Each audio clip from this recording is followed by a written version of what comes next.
So this is one wild week in the world of gaming and in the world of Nintendo, because we're actually in the launch week for The Legend of Zelda Tears of the Kingdom, you guys. The game is only days away. After 6 years of waiting, it's finally upon us. However, there's a lot of other stories going around out there, mostly surrounding Nintendo's financials, which we just got an update from their investors meeting, where they gave us those updates about the current sales of the Nintendo Switch and some of their biggest and best games.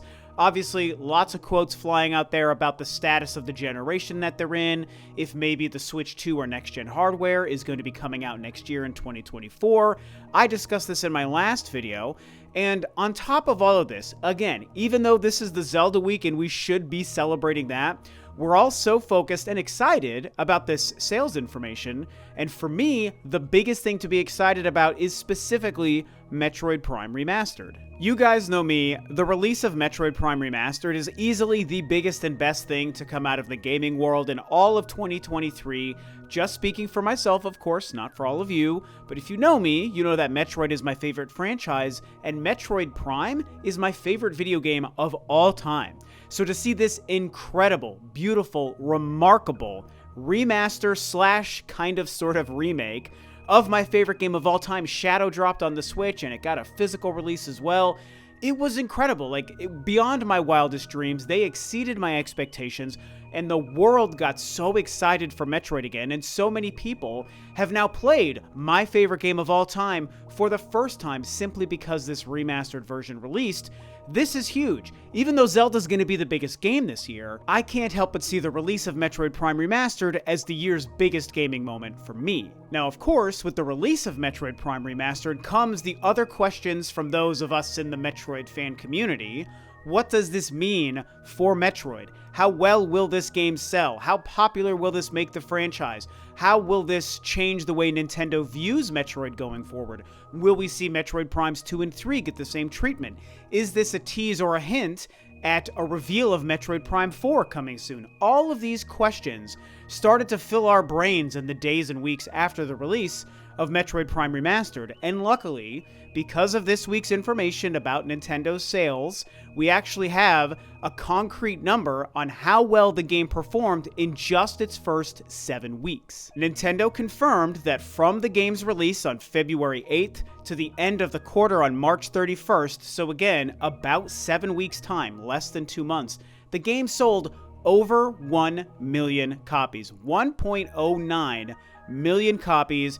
And I'm telling you guys, despite a lot of the naysayers and the haters and the people trying to spin this as a negative for some weird, baffling reason, this is incredibly great news, and it is a huge positive sign for Metroid. Honestly, there are the two main reasons that I even wanted to cover this story anyway. First and foremost is I'm a Metroid super fan. I'm a channel focused primarily on Metroid news and stories when they're out there to discuss. Of course, I was excited to see how Metroid Prime Remastered was going to perform, so from that lens, I was always going to talk about this. But beyond that, it is the fact that there are those naysayers out there and those people who are either spinning this as negative news for the game's success, or maybe just don't really understand the nature of this game and this franchise and where it fits, and maybe they're just unable to comprehend why this is actually a huge win for the franchise and a huge win for the game itself. Over 1 million units in less than 2 months, for most franchises, is really good. And so for Metroid specifically, it's even better because it's a great, famous franchise known for its high quality, but it's never been the massive selling kind of series, right? It doesn't do Zelda and Mario and Smash Brothers numbers when comparing to Nintendo's biggest first-party franchises. That's not what it normally does. And so a game like this, performing this way in this short amount of time, it's a huge win for Metroid, right? And so if we actually break down a little bit more of the specifics, because I think this is kind of fun, we can go to Nintendo's financial statement and we can see their million-seller Nintendo first-party titles breakdown.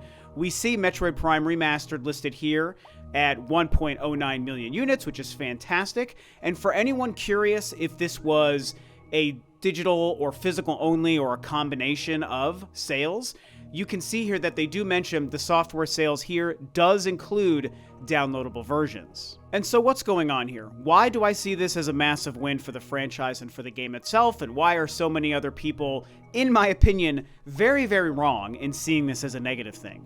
Well, it goes back to just Metroid itself, right? I already was just saying it's a franchise that's not known for massive sales, so you have to look at it through a different lens. Most games and most franchises, regardless of if it's Nintendo or Sony or Capcom, any other company, most franchises and new titles don't need to sell 10 or 15 or 20 million units to be seen as a success, right? Like a Pokemon game, or like God of War Ragnarok, or Elden Ring, or what most Halo games would do. Halo Infinite doesn't count because it was like a Game Pass kind of release, but, you know, Halo back in the day, that's what big, massive titles do. Most titles are gauged by a smaller number to be seen as successful, right?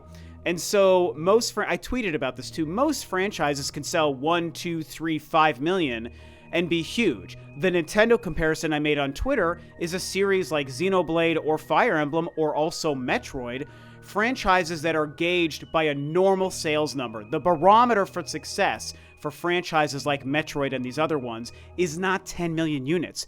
It's a couple of million units to be a big hit. Metroid Prime Remastered was a shadow-dropped game, and it's a re-release of a 20-year-old game, by the way, and they definitely spent time and money making it look as incredible as they did, do not get me wrong.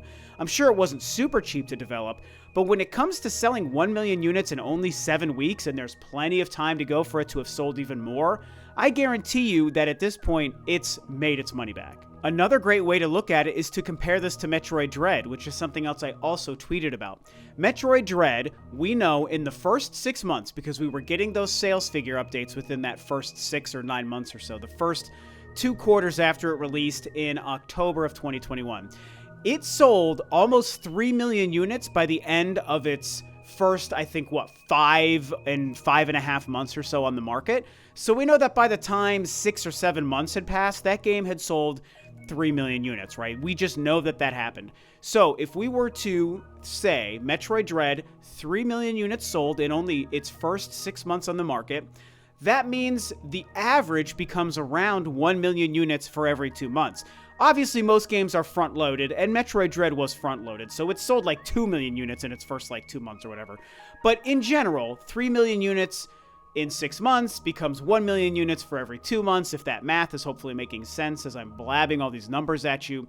And so with that cadence, with that average breaking down in Metroid Dread's first 6 months, that's exactly what we're seeing Metroid Prime Remastered do. In fact, Metroid Prime Remastered is technically doing better than that by selling over 1 million units in less than 2 months. And lest we forget that Metroid Dread went on to become the best-selling Metroid game in the history of a 35-year running franchise, and it did that in only its first 6 months. Now, of course, to be honest and fair here, Metroid Dread did have a couple of things working in its favor that Metroid Prime Remastered technically didn't.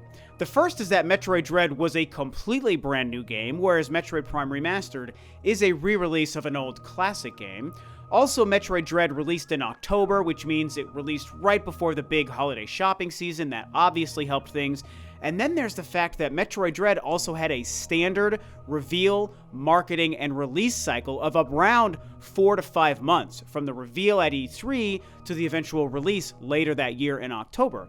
Metroid Prime Remastered didn't have that. Metroid Prime Remastered was a surprise, and it was shadow dropped. We all had our minds blown when we just saw the reveal trailer during a Nintendo Direct in February.